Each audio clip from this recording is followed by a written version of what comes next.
Hello, I'm Seerat. Yeah, and I'm Sid. Sid, could you tell me a little bit about yourself before you joined up? When the war started, I was at school. Like you, I was only 13. And we went to school one day, the headmaster got us all together in Barber Road School in Small Heath. And said, right, you're finished. If you're 13 or more, you're finished, don't get a job. If you're under 13, you'll be evacuated. So that was the end of that. That was my school days finished. And so then I went and got a job then at 13. I went to work in a shop first, then I went in a factory. Of course, by that time, we got the war going not very well, and we'd lost in France, and so they started the Home Guard. And I went to the Home Guard till I was 17 and a half, which I wasn't. I was only 15. And of course I had two men with me, one from the First World War, about 40s, one of them from the South African War. We got a machine gun on the roof, which was quite an adventure for me. Well, in 1941 we got bombed out. My mother got injured in air raid, on the air raid precautions ambulances, and so it was just a family left. My elder brother was in India, with the artillery, so of course the rest of us was running the house, council house, and from 17. And then we even had all our names on the rent book. And then, say in 41, when we got bombed out, I went to join the army. So that I was the youngest. Well, they didn't know because I went in uniform, and they thought, well, he must be 18 to be in the Home Guard. Other than that, of course, we lost everything. It was actually, I was under the stairs, and my sister was an office girl. She was went to work one day and said, you're on the buses now. And they were sitting out in their front room, the bus outside, and the passengers over, the mum at the house. And so they went and go dig him out. And at the time they had all the factories, the local factories, that was in Small Heath, which was making guns and tanks and aeroplanes, that was all bombed. And so that there was nothing really else to do. And as I joined the army, he was expected to join the army. It was an adventure. You had money, not a lot, just a few coppers, you had fed, and you had the clothes, which you had none of that with the rationing, and also with the work. I mean, we were doing at the time roughly 70 hours a week for £2 in money. That was 7 to 7 weekdays, 6 o'clock on Saturday and Sundays, making shells. So of course I went to the army when I was, say, 15, and I served through, say, France, Belgium, Holland, Germany, Palestine. Palestine is similar to what you had in Northern Ireland, or like Afghan. You had Jews against Muslims, and so of course we had to go in between the two. But it was an adventure. You had another shilling a day, which was 5p. You had lovely sunshine, cheap cigarettes, cheap drink, and it was a good life. I mean, 6 months then I was about Palestine. Which unit did you join first and what happened to you? Well, I joined when before what was called So she's just asked you, when did you join up? What unit did you join?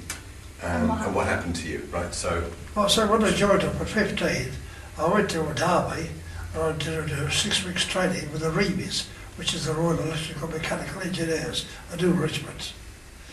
But after I'd done my training, you went before the officer, which unit you was going in. Well, I volunteered for the infantry, which was unheard of in those days. Nobody volunteered for the infantry. But so within 2 days I was at Worcester, in the home of the Worcester Regiment, where my father had been to, and his great-grandfather had been to at the time of the war against Napoleon. It was a very old regiment, 300 years. And I went to the Worcesters. And I did all my service in the Worcesters.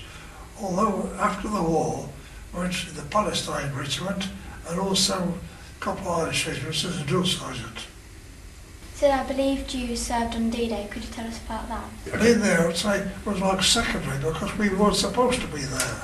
But the high-ups in the army thought, well, we're going to have a lot more cost than what they did have, so they started shoving reinforcements out. So on the night, we was there in Southampton, and they paid us in French money, which was 200 francs, which was £1, I thought, well, we're not in France. Anyway, the next morning we was on our way to France. So when we landed in France, there were units, there was 50 Worcesters. By the time we got ashore, there was only about 10 of us. We hit one of those mines going in. And then when the Worcesters came over a fortnight after, there was only 5 of us.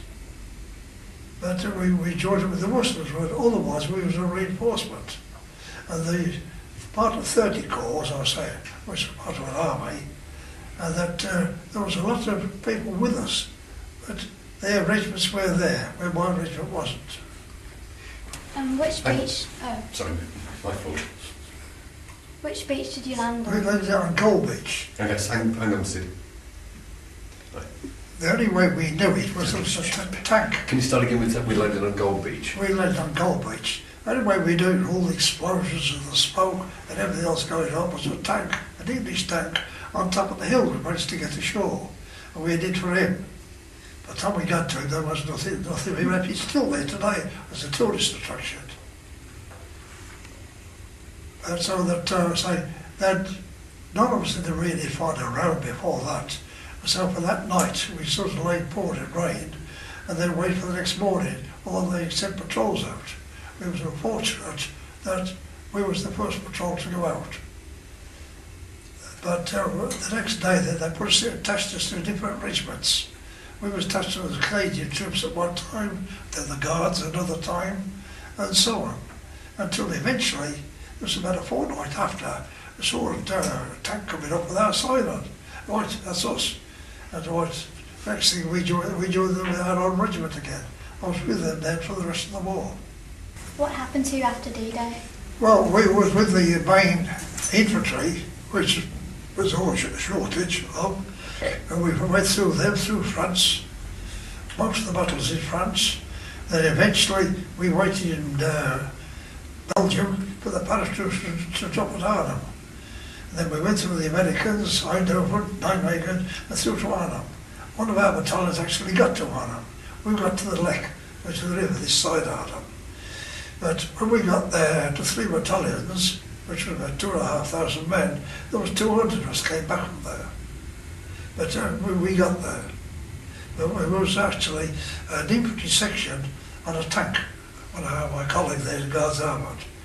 8 of us had a tank. But as soon as any German guns opened up, they got off the tank quick. Well, of course, we stopped the bullet of the shell instead of the tank.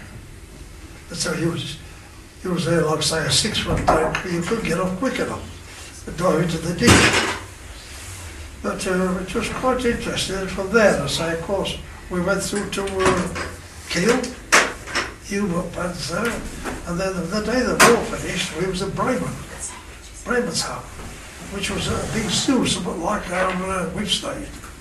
And the Germans let the animals free rather than getting killed in shellfire. You was there wondering, anything that moved in the night, you opened fire, in case it was a lion or a tiger or an elephant.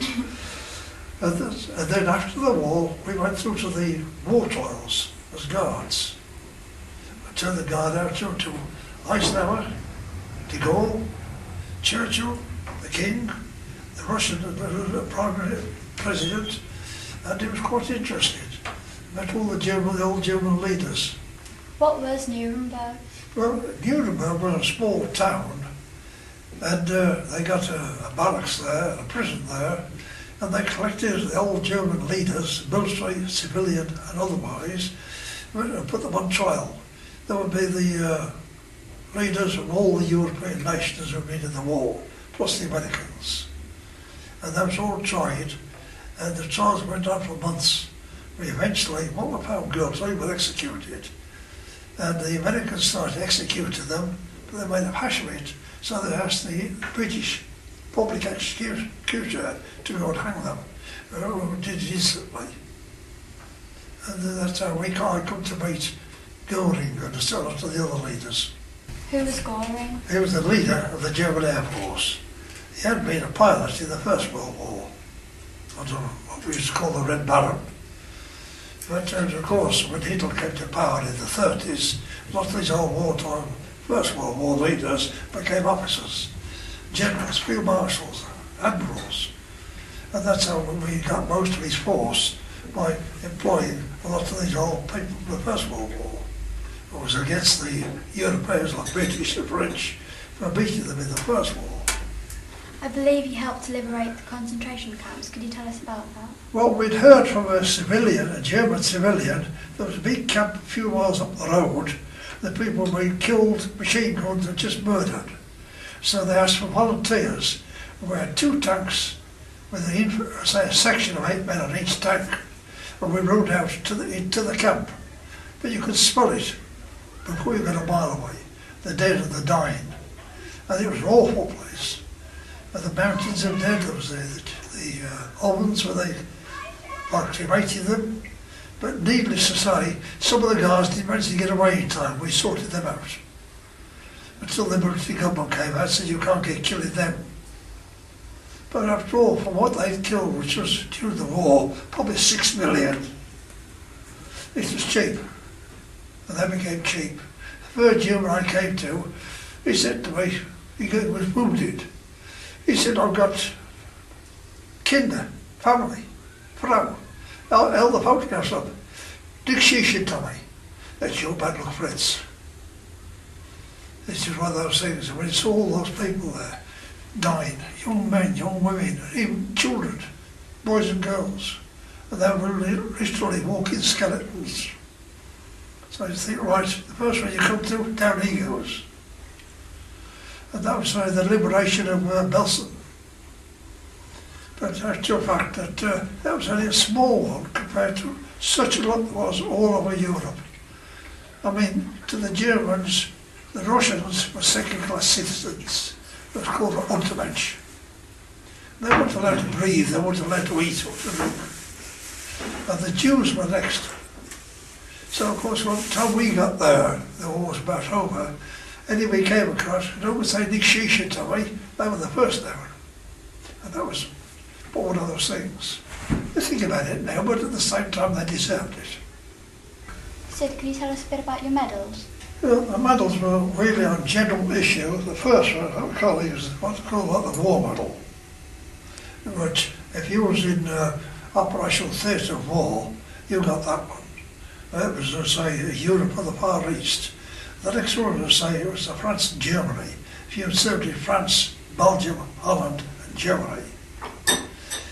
And you had to have a minimum, I think, of 6 weeks. So a lot of them didn't make it, they got wounded the first day. The next one was the Defence Medal, better known as the NAFI Medal. That's if you stopped at home, either through a choice or because you wasn't fit, you had the NAFI Medal, Defence Medal. And then of course there was the War Medal. The last one of course is Palestine. This is the general medal which they issue even today in Ireland and other places. They have a place at the bottom which says where it is. Thank you, Sid, for talking to me and sharing your memories. It's a pleasure speaking to you as well.